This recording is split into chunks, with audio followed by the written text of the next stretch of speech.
Buen día.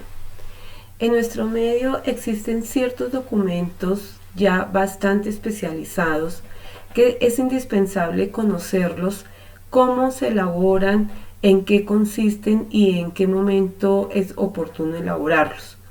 En esta oportunidad vamos a dialogar sobre un documento que se conoce con el nombre de acto administrativo.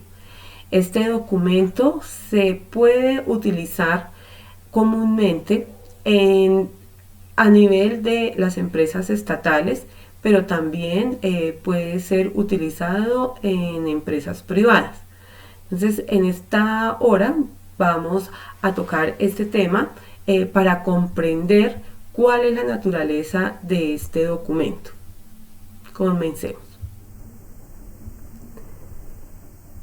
En primer lugar, tenemos que comprender que el acto administrativo se puede considerar como un acto jurídico y este documento debe de manifestar muy abiertamente la voluntad de ambas partes, tanto del que genera el acto administrativo como el que se compromete a cumplir lo allí estipulado. Tengamos en cuenta que en la Carta Magna de Colombia, que es la Constitución Nacional, en el artículo 1 y el artículo 82 hablan específicamente sobre la voluntad, sobre la libertad de acción que debe tener el individuo. Estos documentos pueden ser expedidos ya sea por particulares, por el Estado y por los entes jurídicos que de alguna manera representan al Estado. Hay que poder hacer la diferencia entre qué son actos administrativos y qué no lo son.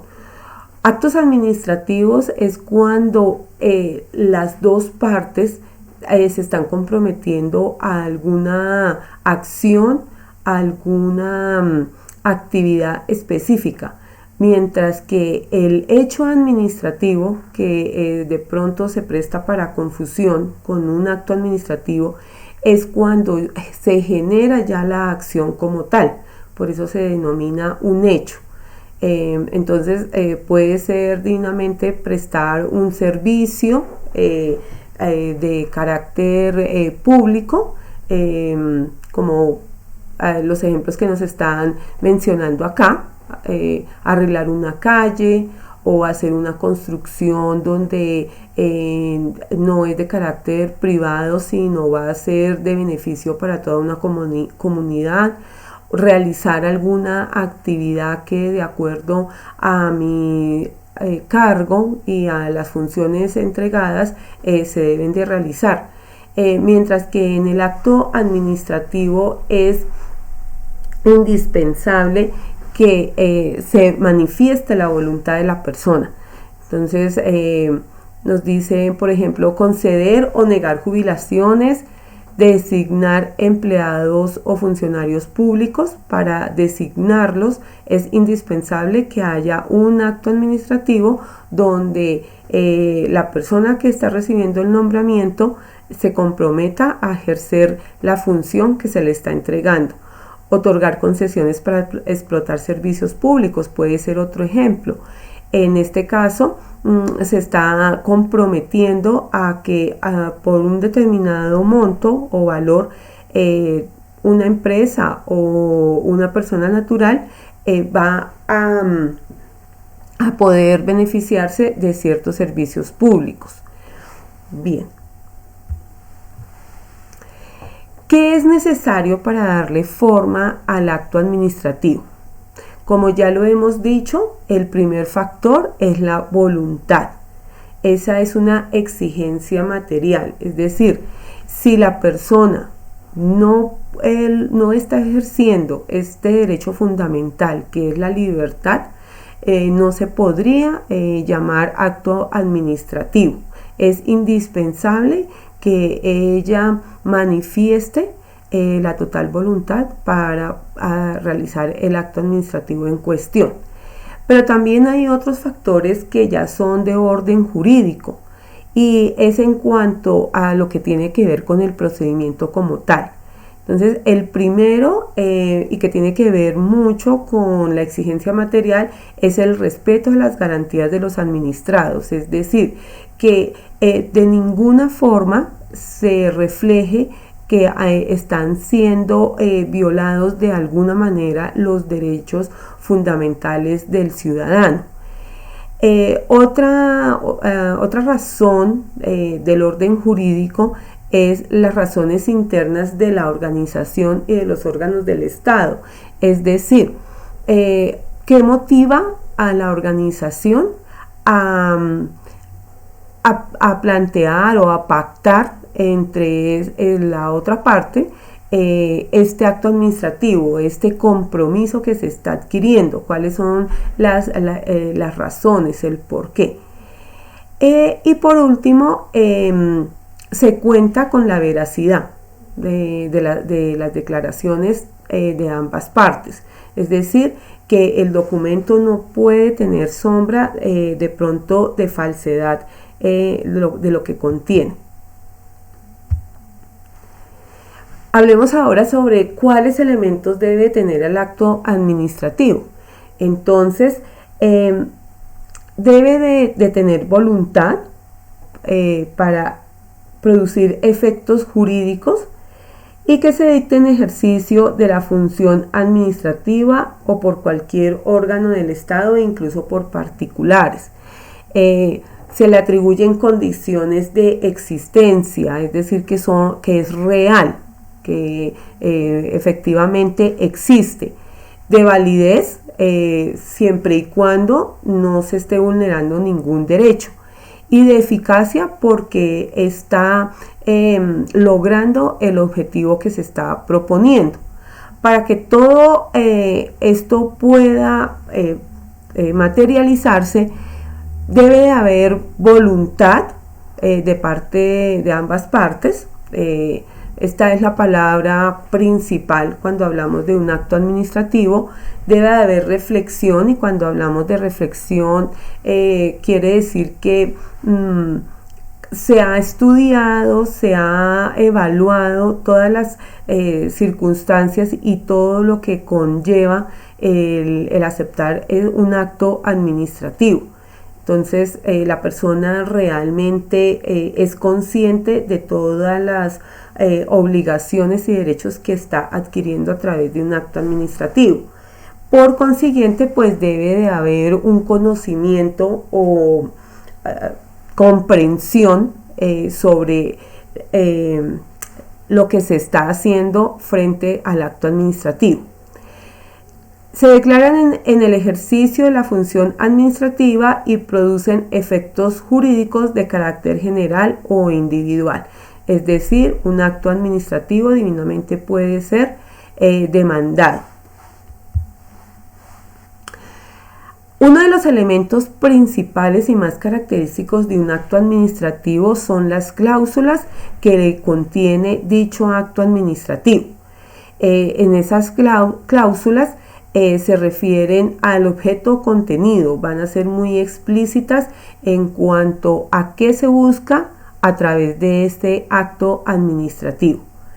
Y son de carácter individual, eso quiere decir que no todos los actos administrativos van a tener las mismas cláusulas, sino que cada uno va a tener su propia naturaleza. El objetivo de las cláusulas pues es el de permitir esa comprensión de la que se estaba hablando anteriormente, conociendo las limitaciones y el campo de acción que puede tener dicho acto administrativo. También es importante identificar cuáles son los elementos que conforman dicho acto administrativo.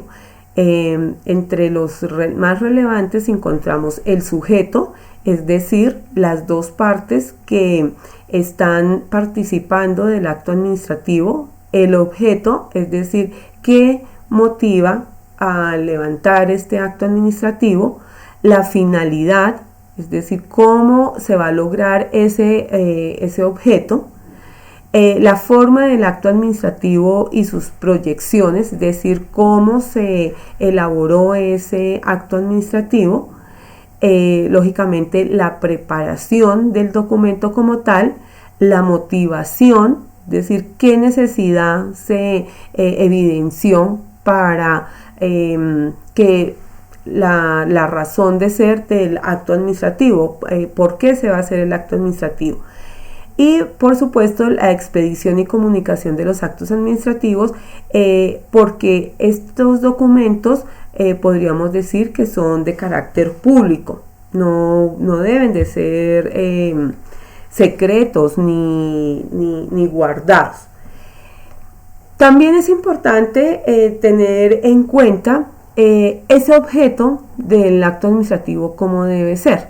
Entonces debe ser cierto, es decir, volvemos a insistir en la veracidad de dicho acto, debe ser lícito, es decir, que debe de estar dentro de las pautas de todas las leyes y de toda la normatividad que pueda existir en Colombia, y por supuesto que debe de ser posible, es decir, que su ejecución es real. También nos dicen que la doctrina agrega las exigencias de moral y no lesivo en forma antijurídica para los intereses de terceros, en virtud del respeto a la propiedad privada y a los demás derechos adquiridos con arreglo a las reglas civiles. Es decir, el acto administrativo no puede lesionar de ninguna manera todos los derechos que tiene una persona natural en Colombia, e inclusive también una entidad jurídica. Aquí podemos ver un ejemplo es un formato inclusive que se usa en una entidad gubernamental como acto administrativo. Aquí podemos ver que primero que todo pues tiene un título de acto administrativo, debe de contener qué entidad es la que lo está generando, nos manifiesta qué tipo de acto administrativo se va a hacer, cuál es el número del acto administrativo, cada acto administrativo debe tener su propio número, en qué año se está emitiendo dicho acto administrativo y, muy importante, mencionar la normatividad que cubre este acto administrativo. También nos hablan cuál es el objeto de este documento, a qué se está comprometiendo. Debe de decir el contenido del acto administrativo. Aquí es donde vienen las cláusulas de qué es lo que se requiere hacer.